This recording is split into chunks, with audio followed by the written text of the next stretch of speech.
This is Barry Zalma speaking for Claim School Incorporated with another true crime story of insurance fraud. This one, number 32, is entitled The Amoral Public Adjuster. Public adjusters, like personal injury lawyers, work on a contingency fee. For a percentage of the recovery, they present claims on behalf of insureds to insurance companies. Like personal injury lawyers, some are honest and some are not. The public adjuster who is the subject of this tale is one of the latter. This amoral public adjuster profited from the misery and grief of unfortunate people who suffer losses. His car is equipped with a multi-band scanner tuned to all of the fire department frequencies. When he hears of a fire on his scanner, he drives directly to the scene. He has been known to arrive before the fire engines. In his briefcase, he carries glossy brochures explaining what services he provides and how insurers will take advantage of innocent insureds not represented by amoral public adjusters. While the embers of the house cool, he has the homeowners sign a contingency fee contract promising to take care of all their needs. Because state law requires that the contract have a 72-hour cancellation clause, he does nothing for the first 3 days except leave the property owner with blank inventory forms upon which he has instructed them to write a description of every item of property in their house. Once the 72 hours have expired and the contract can no longer be canceled, he calls in contractors and furniture restorers to prepare estimates for the restoration of the house and its contents. Each of the contractors know that they will not be called unless they have already agreed to pay the amoral public adjuster in cash 50% of the contract amount. Each of the contractors, therefore, bid their work at a price at least 25 to 30% higher than necessary to restore the damaged property using material of like kind and quality as existed before the fire and still make a profit. The contractors understood that a reasonable profit can only be made if the insurance company pays the inflated estimate. The company adjuster can adjust the estimate downward and they will still have enough profit left over to pay the amoral public adjuster. The amoral public adjuster also has in his office computers a schedule of household goods.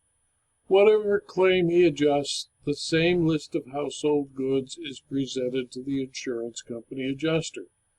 The list always contains 10 cans of Libby peas, 4 kinds of Libby string beans, 5 cans of Del Monte tomato sauce, and 20 cans of Campbell pea soup. Every schedule prepared by the amoral public adjuster shows a 13-inch Sony Trinitron color television with a remote control in the kitchen and a 50-inch HD TV in the family room.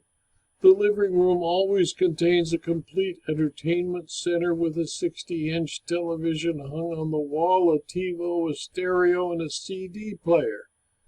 The amoral public adjuster does not even attempt to find out what was actually in the insured's home. Invariably, because of the extent of the list of personal property, the insured's claim is greater than their policy limit. The amoral public adjuster is happiest when the loss exceeds the policy limit. This, of course, gives the adjuster for the insurance company the opportunity to negotiate depreciation off the total value of the claimed lost property without ever reaching a number less than the policy limit. The amoral public adjuster's successes rely on the fact that the company's adjuster is overworked, underpaid, and undertrained. The company adjuster does not have the time to thoroughly investigate each fire loss. He must rely on the honesty of the persons insured and the contractor's bidding on the repair work. If the adjuster doesn't go out and look, there is no way for the adjuster to know that there was no television in the insured's second bedroom. If he doesn't look, he will never know that the insureds had never purchased Libby products in their life, or that the house was not large enough to hold all of the personal property claimed destroyed in the fire. Since the company adjuster had 200 fire claims pending and a supervisor who insisted that he closed no less than 50 claims a month, the adjuster had no choice but to believe the presentation made by the amoral public adjuster. He depreciated the personal property, eliminated duplications on a construction estimate, and prepared a well-written report establishing that the loss exceeded his policy limits. The company adjuster's superiors immediately provided him authority to pay the insured and the public adjuster the policy limits. The amoral public adjuster collected 10% of the total amount of the loss from the insured. He added to his profit with an additional 15% from the contractors. The adjuster closed one more file and pleased his supervisor. The insured received enough money to repair his house and replace his personal property. Auditors reviewed the file and found it well documented with 2 reconstruction estimates, an investigation report prepared by the adjuster, and photographs of the dwelling. On paper, the adjustment was excellent. The statement of loss was prepared in the proper format. Drafts were drawn properly, all codes were entered, and appropriate reserves were submitted. There was no need for the expensive services of independent adjusters, surveyors, construction consultants, engineers, or attorneys. As a result of similar good work, the adjuster was promoted to claims supervisor. If the adjuster had only had 50 claims pending, and therefore the time to make a complete and full investigation of the fire scene, he would have learned the following. More than 40% of the personal property claimed destroyed in the fire was not in the residence. The general contractor's estimate to repair the building added 18 inches to every dimension of every room. This additional square footage inflated the fire claim estimate by 25%. If he had inspected the premises closely and done a complete scope of loss, he would have noted that the hardwood floors throughout the dwelling were actually plywood subflooring covered with carpet. He would have also learned that there was no service porch as called for in the repair estimates, nor was there any vinyl wall covering. Had he inspected carefully, he would have noted that a kitchen larder was bare and the refrigerator contained only a quart of milk, 2 eggs, and a half a package of bacon. If his company had authorized the purchase of overalls rather than requiring him to wear a business suit on all calls, he would have been able to go into the debris to find that the only remains of a television in the entire house were a single 13-inch J.C. Penney black and white television. If the adjuster had any training in fire cause investigation, he would have noted the flammable liquid trails on the carpet in the living room, dining room, kitchen, master bath. If his sinuses weren't plugged, he would have smelled the gasoline still liquid in the bathroom carpet. But of course he did not. He didn't have the time. He didn't have the training, and he didn't have the support. He talked to the insured on the telephone, who told him he was away from the house when the fire happened. The adjuster had a contractor he knew prepare an estimate, which he used as the basis of his adjustment. The contractor was introduced to the adjuster by the amoral public adjuster and was ready to file and prepare an estimate that would be sufficient to allow him to make a profit and still pay 15% to the amoral public adjuster. The company's adjuster never saw the dwelling. He trusted his contractor and the amoral public adjuster to do his work for him. The insured got his house fixed and more money than they were entitled to receive. The amoral public adjuster collected 25% of the total payment for a total of 5 hours' work. The contractor, even paying 15% to the amoral public adjuster, made a profit of 40% and did only the least amount necessary to repair the house rather than the maximum amount specified on the reconstruction estimate. The fraud was perfect. The perpetrators and the victims alike were satisfied. If the insurance industry believes it is saving money by understaffing, underpaying, and failing to properly train its adjusters, it is sorely mistaken.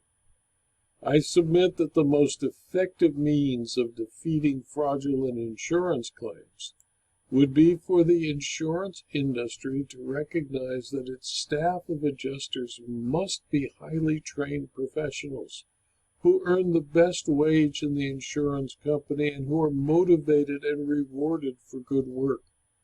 Adjusters must be compensated and rewarded for the quality of their work, not the quantity. Very few public adjusters are amoral. In fact, their national organization requires they submit to the NAPIA Code of Ethics, which is the National Association of Public Insurance Adjusters. And these codes of ethics are followed by the members of the National Association and include the following rules of professional conduct and ethics applicable to all members of the National Association of Public Insurance Adjusters. 1.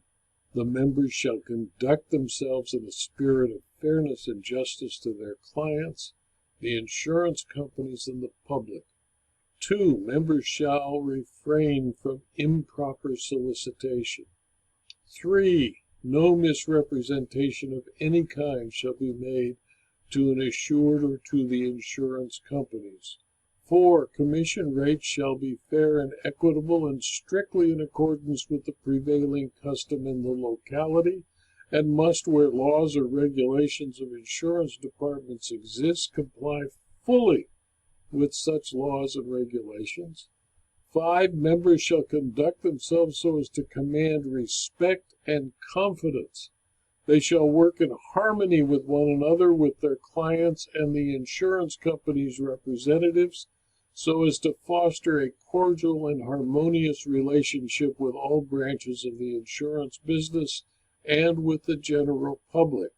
6. Members must be fitted by knowledge and experience for the work they undertake. They must not endanger the interest of the public adjusting profession or risk injustice to assureds or to the insurance companies by attempting to handle losses or claims for which they are not qualified and for which they cannot find competent technical assistance. 7. Members shall not engage in the unauthorized practice of law. 8. Members shall not acquire any interest in salvage property or participate in any way, directly or indirectly, in the reconstruction, repair, or restoration of damaged property, except with the knowledge, consent, and permission of the assured. 9. Members shall be cooperative and assist one another in every possible way. And 10. Members shall not disseminate or use any form of agreement, advertising, or any printed matter that is harmful to the profession of public adjusting or which does not comply with the rules and regulations of the insurance department of the state in which such member is professionally engaged, and which might subject public adjusting and public adjusters to criticism or disrespect. Of course, our amoral public adjuster was not a member of the National Association of Public Insurance Adjusters, and if he was, he violated all 10 of the conditions required of all members of the National Association and their rules of professional conduct. This video was adapted from my book, Insurance Fraud Costs Everyone, and is available as both a Kindle book and a paperback from Amazon.com. Thank you for your attention.